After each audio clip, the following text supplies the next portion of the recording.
Up and running. Hopefully everyone is awesome and well. Welcome to another Wealth Coffee Chat. Quick one today. Quick check-in this morning. Got a bit of an excursion today with my son. Oh, there he is. Where are we going today? We are going to the The planetarium. planetarium. All right. Well, I'll do my Wealth Coffee Chat for 5 minutes and then we'll get going. No, we gotta go now, Oh, man. well, all right. Well, let me check in and say hello to everyone for a minute or two. So good morning, gang. Good to see all of you guys here. I thought I'd just pop outside and have a quick chat with you guys. Say goodbye. Bye. Bye. Yesterday, Alison was asking me about multi-occupancy, multi-room dwellings, and I thought I'd check in today for a quick chat, a couple of minutes, 5 minutes, maybe 10 minutes, about those on Wealth Coffee Chats. Hopefully, everyone's jumping on right now. Oh, there we go. Good morning, Alison. Good morning to you. Morning, Graham. A few of you guys on the chat this morning. So good to see. Good to see you on. If you're new to the morning Wealth Coffee Chat, Jason Witten's my name. Usually get together with a crazy crew each morning around about 8 o'clock for a quick chat. And talk about a few things. Talk about what we've been up to. Got a few people to say hello to this morning. There's a question there from Sirath. Morning, Jason. What do you think about a block of units on a huge block of land on a single title? Yeah. All right. Well, let me dive into it this morning, gang. Morning, Hardik. Ania. Good to see all you guys there. I think I've got someone still on my chat to turn on and off. We'll see how we go. Morning. There's Alison there. All right. Hide that one. Awesome. Well, good to see you guys. Anyway, let's have a quick chat about multi-income properties or multi-properties, and it can go to the question about the block of units as well. Nothing wrong with multiple income properties. They're actually quite good for the right person at the right time in your portfolio. The challenge we find repeatedly, whether it's a block of units on one title, whether it's a multi-income property where you have two properties under one roof, so multi-income on one title could be a dual income property. It might be 3 bedrooms and then 1 bedroom, or 3 bedrooms and 2 bedrooms, or 4 bedrooms and 1 bedroom, whatever that might be. That's quite popular as well. Multi-income properties, or you rent a property out by the room. You might rent it out to students. It's very popular right now to do what's called an NDIS, National Disability Investment Scheme, where you can get extra income by providing a certain type of property for certain housing at the moment, which is awesome. We've got a number of clients doing a few of those types of deals as well, and student accommodation, which is multiple tenancies. There's one little opportunity at the moment where you could build a certain style of property, and you can have leases to people who are older, so people who are retired or on the pension, and 2 or 3 people can live together, so that it's government funded. Any multi-income property, gang, any multi-income property that you're thinking about is an income play, right? It's an income play. We're looking to buy a property that creates a bit better income for ourselves, which is perfectly fine. The challenge is the warts on this one, the pimples on this one. Any income multi property, whether it's a block of units on that one large title, there was a question there before, whether it's multi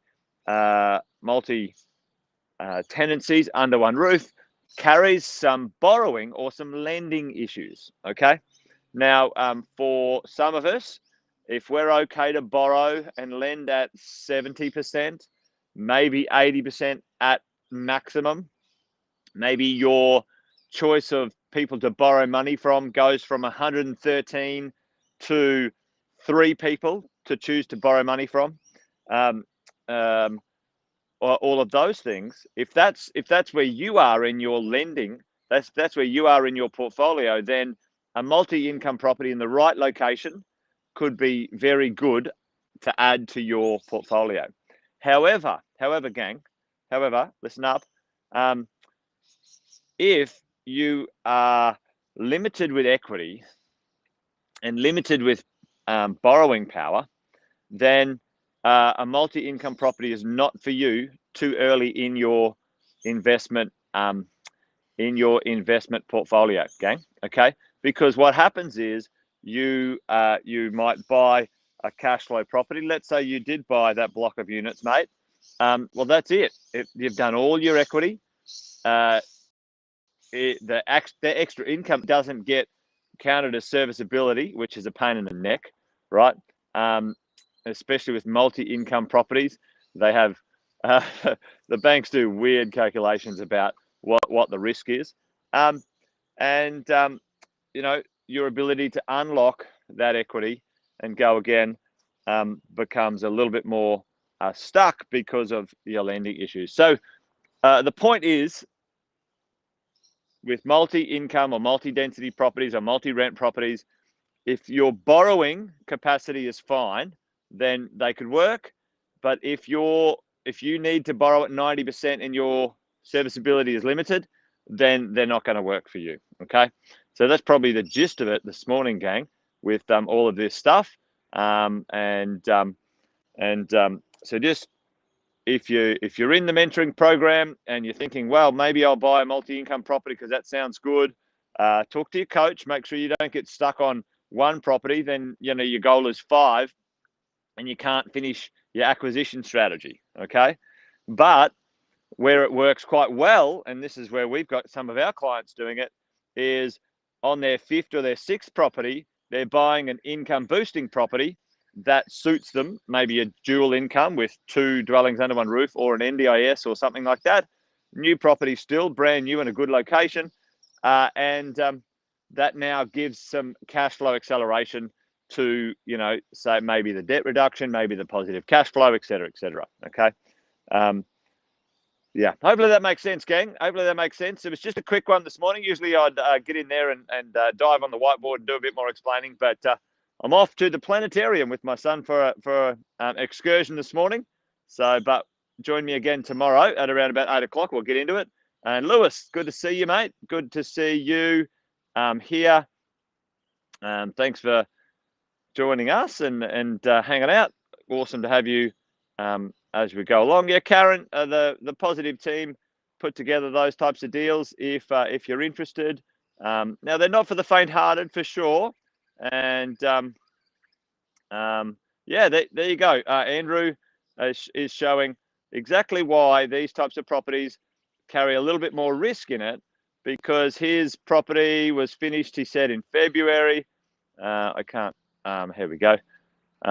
Was it finished in February, and they found it sort of a bit more difficult to get their income going. All right. So, and this is the thing, it sounds good on paper, but do you have the capacity to work it out, do a deal that's a little bit different, et cetera, et cetera. So, Andrew, mate, sorry to hear about that.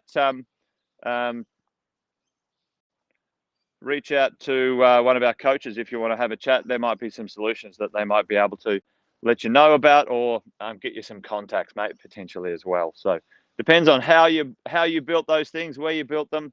They're a little bit more complicated sometimes as you go along.